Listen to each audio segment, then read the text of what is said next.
I'm just going to spend 2 nights on the Walton Backwaters. Came onto the boat at about 9 o'clock on a Sunday evening, and I've moved it halfway down the river to Ramsholt. I'm going to leave the hatch open so I wake up early in the morning and then get out through the bar and head south to the Walton Backwaters. So I've got a couple of days on the boat, which would be lovely. It's supposed to be quite nice weather tomorrow. Very quiet spot here.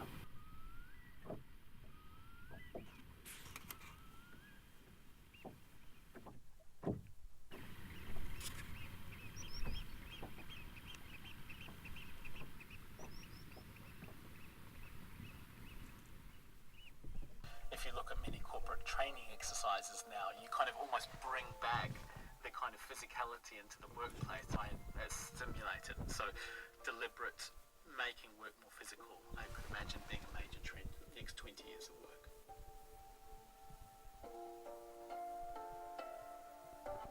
If some of the work has gone out. It's a bit murky, and the wind is behind me if you're going in the right direction, so that'll be great. Have a cup of coffee and then head off.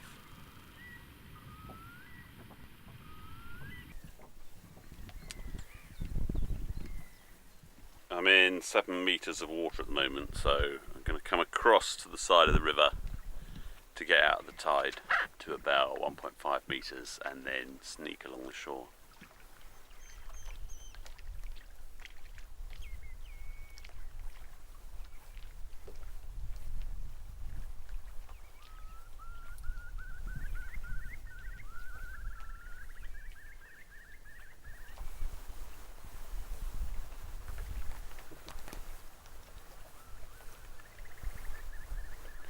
.7 metres now.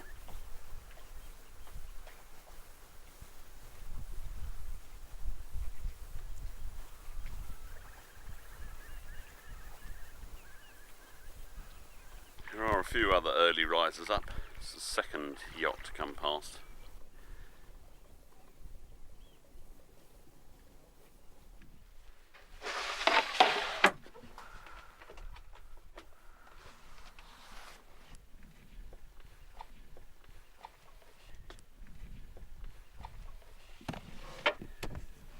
Been going for half an hour, so here I am on the river. My plan is to come down here through the bar and up into the Walton Backwaters, or maybe the Stour, which is quite a nice river too. Don't know.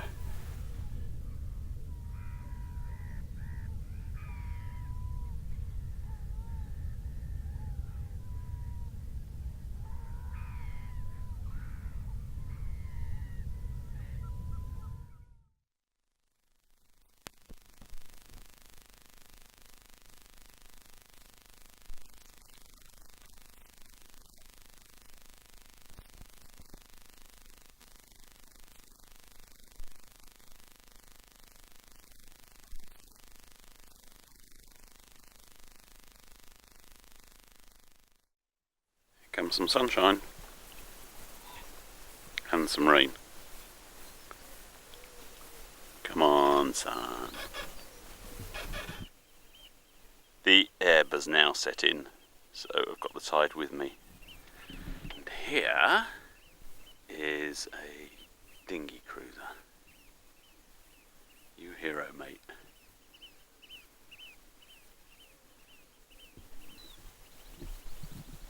This spreading shape of flat water on the corner here. There's not much of a breeze. I mean, the tide is now ebbing a bit, probably giving me half a knot. Come on, you. And this is the ski zone. I'm right in the middle of the ski zone, so this is the place where the motor skiers roar up and down all weekend. It's 7 o'clock on Monday morning, so none of them are out. I'm sure that it feels great water skiing, but other people and the environment pays the price. Coming through here, I'm doing no harm at all. I mean, you know, a zero impact on the environment. But water skiers, they're always making a noise.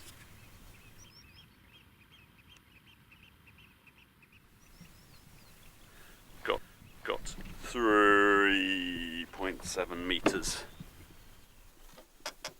3.9 metres underneath me.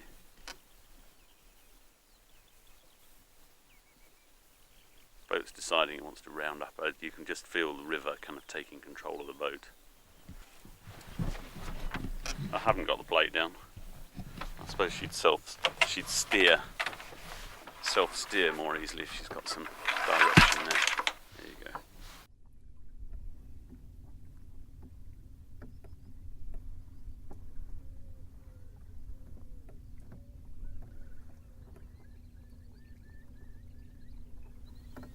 I am literally going to come out here and let the wind decide which way I'm going to go.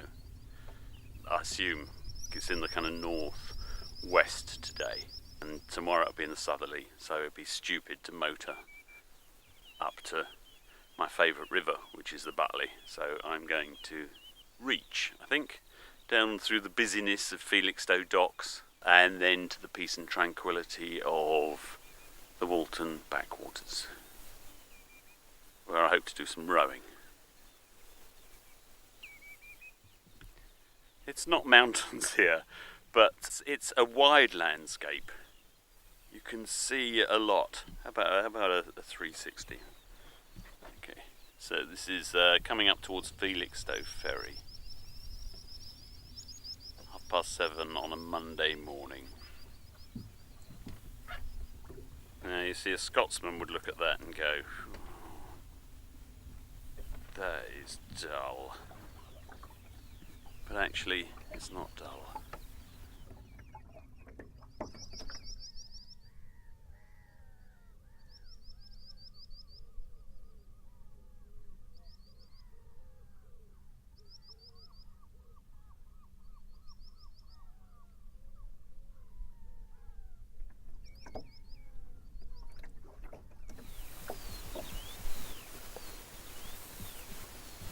I think it's going to rain.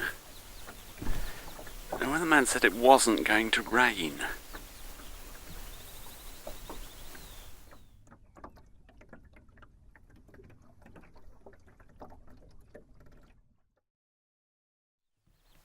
Okay, so there's a lot more reach in this sail now.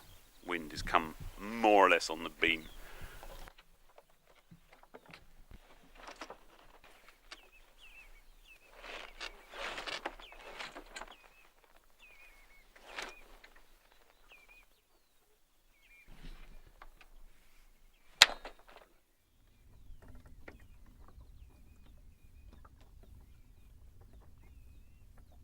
So right now I'm in 1.7 metres of water. I'm sailing close, and I like sailing close to the edge. The shapes are more interesting.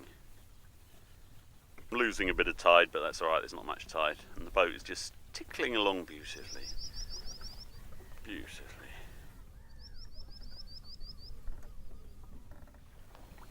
Well, it doesn't come better than this. This sky is fantastic. It is just shaping up beautifully. The East Anglian landscape is as close to art as you can get. It's kind of, it's the real world, but it is abstract. Mountain's not an abstract thing to me, but this is a land of abstracts. Tones and the layers, to see the weather in action, and the light on the water. Fantastic.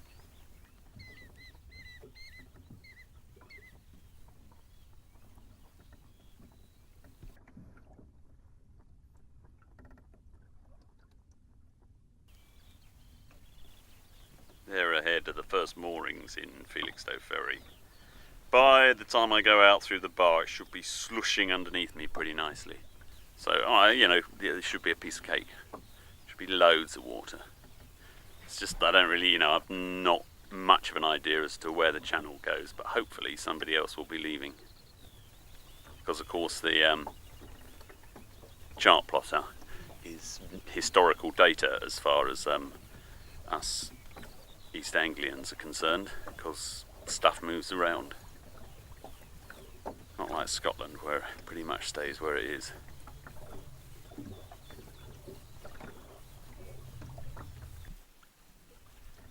So you'll see the tide start to build as I come down. All this water squeezes through a fairly narrow bit of land. The highland for East Anglia anyway, comes down to the very edge of the water. So the channel is squeezed through a narrow gap.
In the middle here is horse sand. They're always called horse sands, and they're right in the middle of an estuary. Quite often the stream splits either side, and you get this bank in the middle, and you can see there's a line of moorings down that side, and there's a line of moorings down that side. But in the middle is this shallow bit, which I have hit.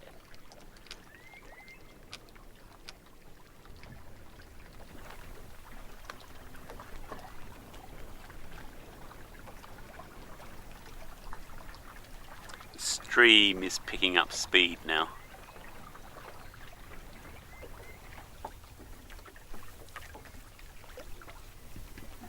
There's a great pair of Martello towers guarding the entrance to the Deben. 2 towers, each of which would have a big gun on it. Didn't need to be manned all the time, but in moments of emergency there'd be blokes in there, and they could keep anything out of this river for as long as necessary. Very hard to take from the land, impossible to destroy from the sea. Fantastic piece of architecture, nicked off the Spaniards, hence the Spanish sounding name. 5.5 metres. Oh, it's sand here. Huh.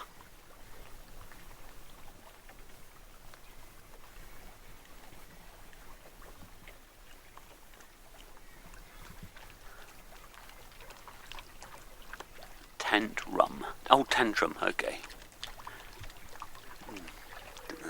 Oh, Nimbus 3000. Wow. There's the thing. There's a nice little boat here. Look at that. Boy, that must be a hard one to get on and off when the tide's running hard.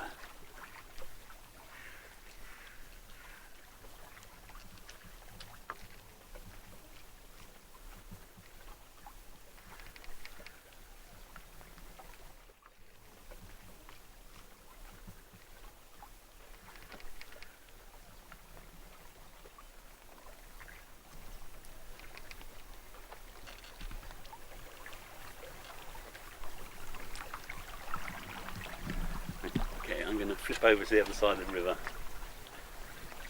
just for the fun of it.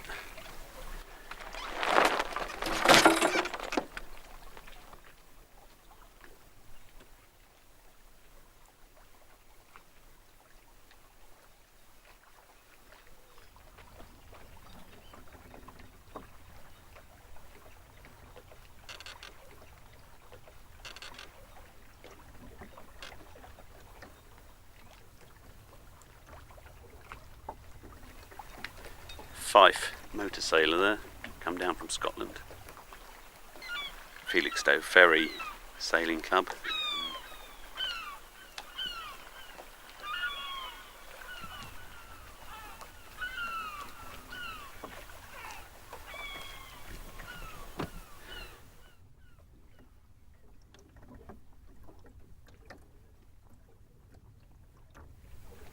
There's the bar, almost completely submerged.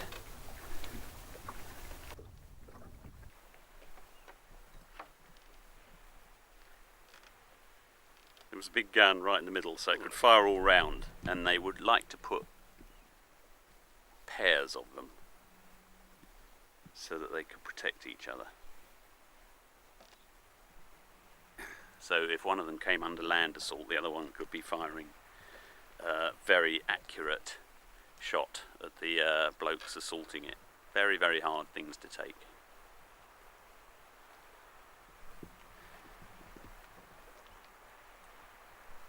The round bit means that the shots that hit it, you have to hit it right in the middle, otherwise the shots just bounce off. So your gunnery has to be deadly accurate, frighteningly accurate.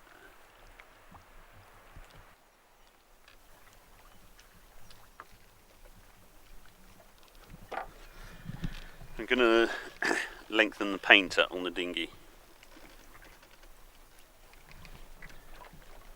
I think the dinghy's better off at least a boat length behind the mothership, so I'm going to let that off even more.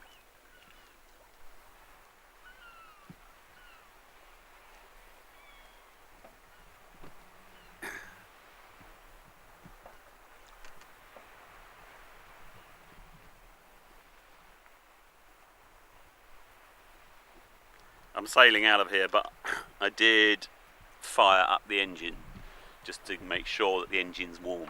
I didn't put it in gear. I'm hoping to do the whole trip without the engine.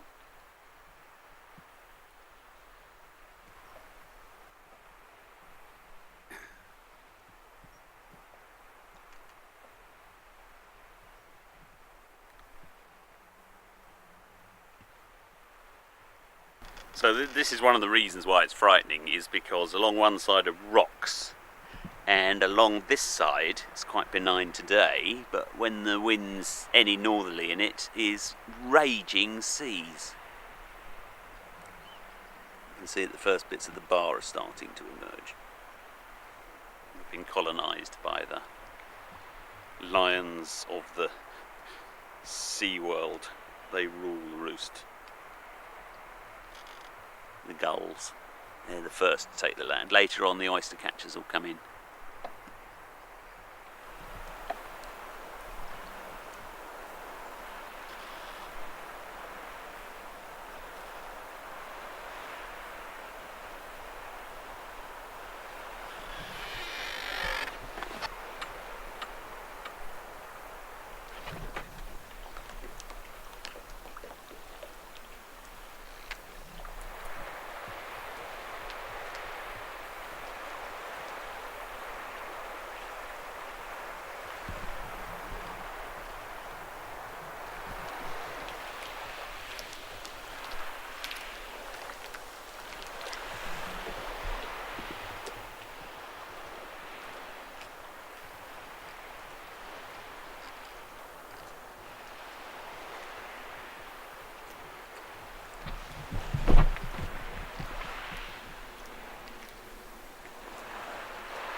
See that if there are waves kicking off this bar here, then this bit could get really rough and unpleasant, and it would also be bouncing off this shingle.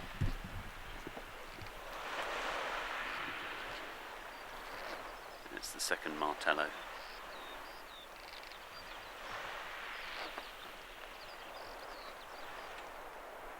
The food here is so easy for the birds. The food comes to them, they just hang around. So the gulls take this piece of land, there'll be all sorts of crud coming down river, which they will just grab as it comes past. So even on such a benign day, it's kicking up a bit of a fat.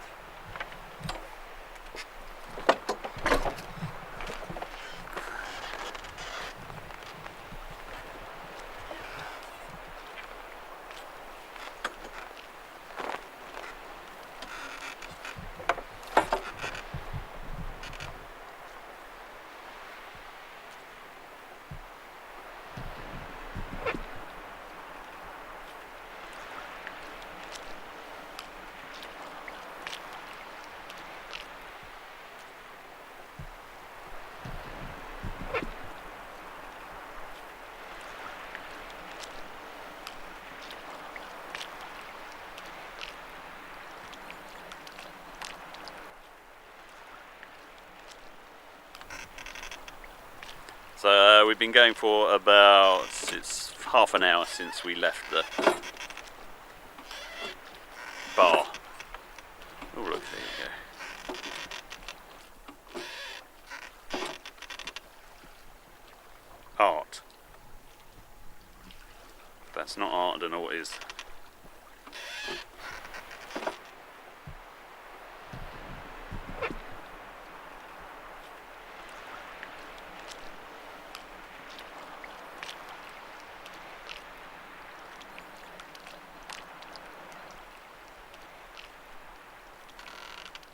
People abroad see our beach huts and they go, why? Well, they are a very English thing. We love swimming, always have loved swimming, sea swimming. We are guard our modestly carefully, so we don't want to be seen, you know, continentals are quite happy to be seen on the beach changing clothes. We don't like it. We love a cup of tea. And it's rainy and windy, so after a swim you want to warm up with a cup of tea and changing under good conditions. And they get to know their bit of beach. I prefer this little bit of real estate though.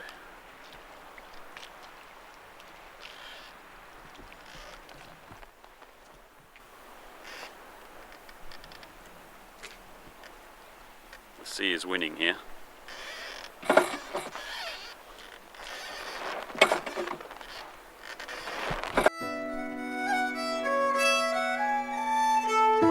Felixstowe was nothing until the railway got here in 1877. Then it suddenly became both fashionable and discreet. The rich and famous came to fornicate and scheme. Being at the end of the Great Eastern, it was easy to get here from London, but everyone came by train, so it was a very secure place for royals and bigwigs to play in comparative safety. Security was easy. The garrison at the end of the point was the cherry on the cake and was also a reassuring presence at a time when Bolsheviks and other sundry anarchists had started taking pops at the big cheeses. Felixstowe was the Davos of its time. Our royal family, all Germans of course, cavorted and screwed the real German royals, mostly their cousins.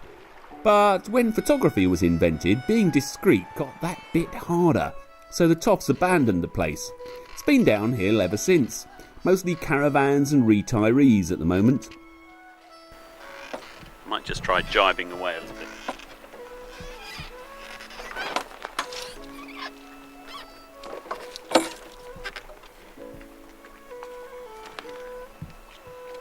The coast is shallow here, so the pier was once long enough to have its own railway to ferry steamer passengers from the deep water pierhead to the town and all its risque delights. During the recent unpleasantness with the Germans, the army blew up the end to stop Jerry using it as a landing place. They promised to put it back after hostilities had ended, but they weren't telling the truth. I can remember when the pier had a proper funfair on it with a wooden clanky roller coaster, waltzers that went fast enough to make you vomit and dodgems that sparked noisily. Now the pier houses just a shed for slot machines.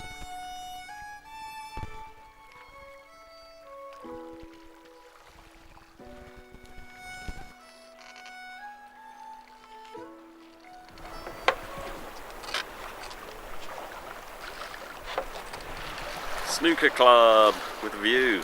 Wow.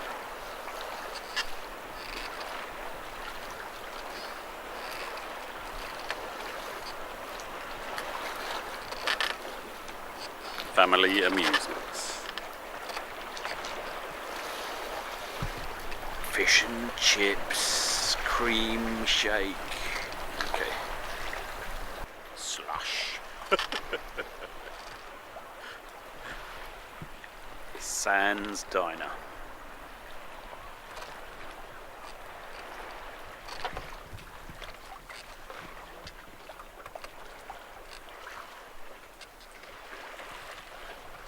I guess I passed 300 beach huts, don't know. Interesting pair of beach huts. One has got rust stains running down the door and the other one's been painted pink and green.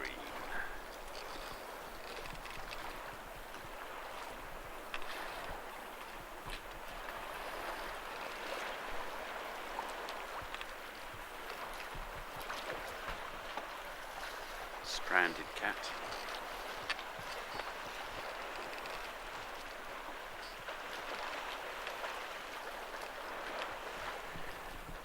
So, Felixstowe as a resort is petering out now.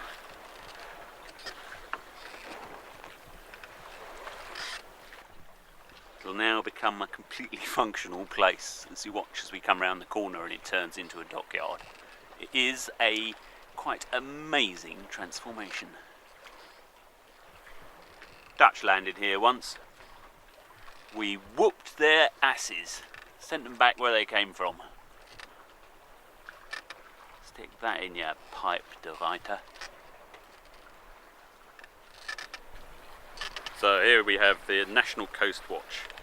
Amateurs, volunteers who volunteer to stand up there to man that place. During daylight hours anyway. So they're probably writing down my sail number and saying what went past. Is that a bad thing? No worse than CCTV, is it?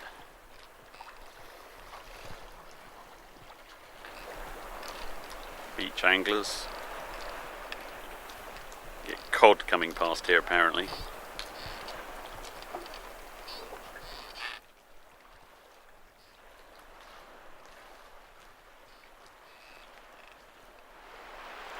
So in a few moments, Felixstowe goes from genteel 30s seaside Bohemia to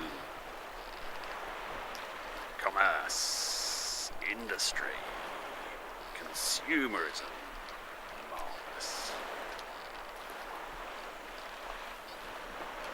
Amazing bits of gear. I aim to drop the anchor somewhere where I can't hear it tonight, so.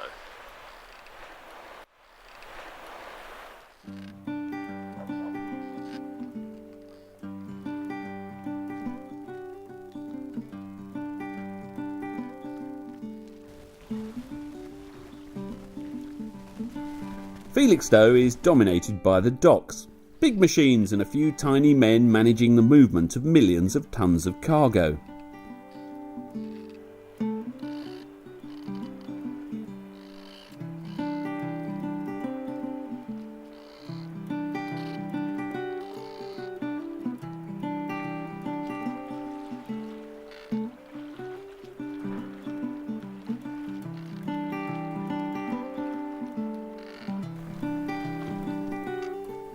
Harwich, which had a glorious past, you can see by the buildings, doesn't anymore.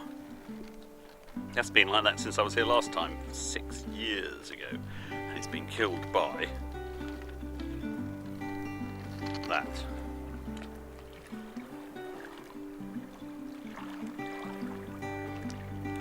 Once a mighty port of the east coast, it was a brilliant place where cargo could be moved from sailing ships to sailing barges, which could penetrate 15 or 20 miles inland. The place was a Royal Navy dockyard from the 1650s onwards.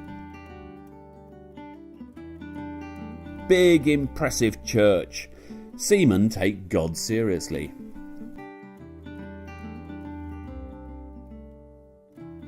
But they used to say that Harwich had more pubs than church, chapel, brothels and shops combined. The navy, the shipwrights, the dockers, the merchant sailors were all here. Well-paid young men thronged the narrow streets. Harwich had way too much testosterone and money for its own good. In 1850, the railway got here, a full 20 years before it got to Felixstowe, poor little village across the water. The railway made Harwich grow even faster. The arrival of steamers big enough to cross the North Sea meant that scheduled ferry services could be run to Holland. Continental travel became just a case of booking it and turning up on time. Then the navy left. The containers went across the way to Felixstowe, and Harwich started to slowly die, while Felixstowe started to rise. All that Harwich has left is the twice-daily Hook of Holland Ro-Ro.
Then it's down to the Stour, a lovely little estuary.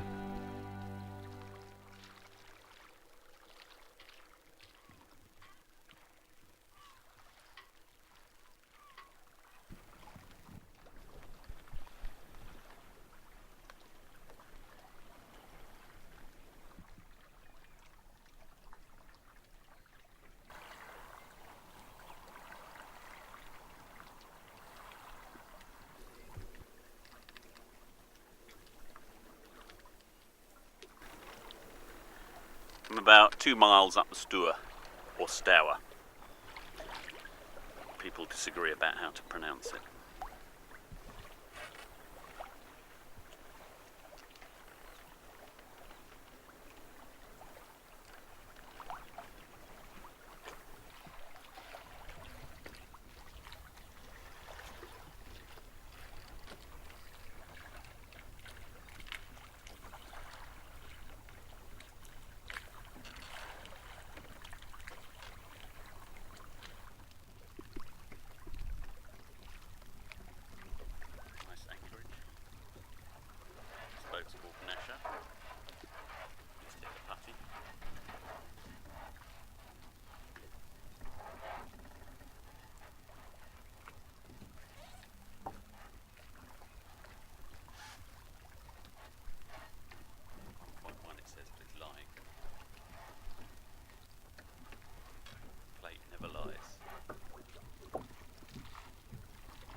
This is the Royal Hospital School.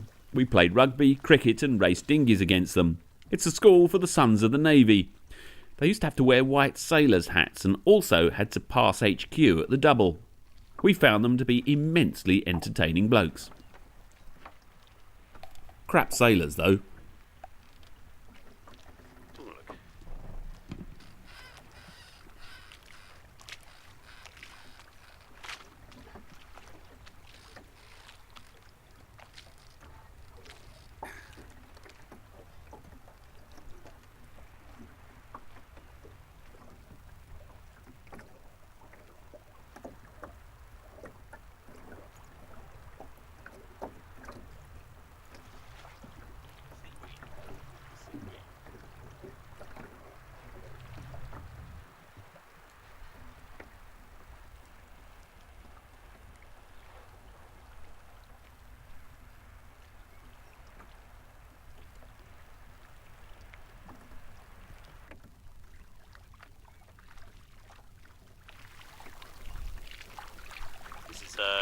Stone Point and Rabness Point.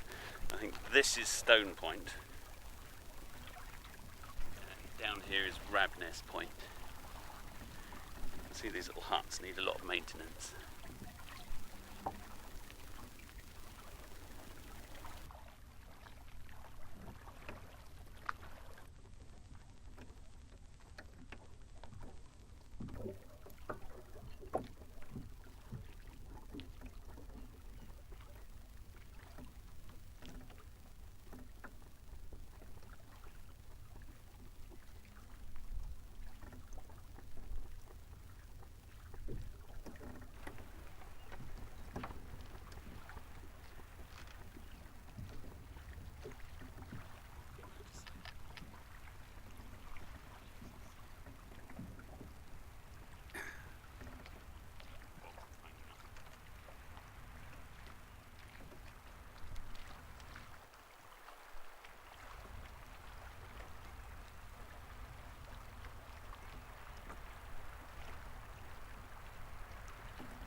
So I've come as far up the Stour as I want to, and now I'm going to bite the bullet and motor back so that I can then drift into the Walton Backwaters for tonight. So I'll be in the Walton Backwaters with low tide and the dinghy. So that's my plan, is to row around a bit at low tide. Okay. Got to run the engine for about 2 hours now though, which will be bollocks.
Kirby Creek.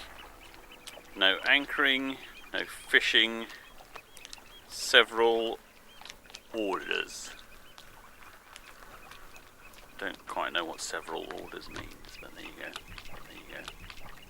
So basically, they don't want you to anchor there.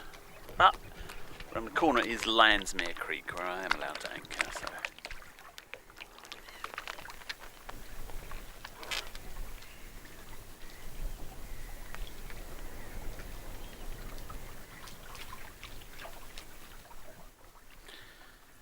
So I'm going to drop my hook deep in the backwaters here.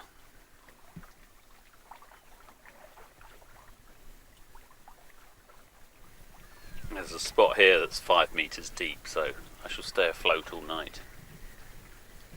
So I'm going to drop the hook here somewhere.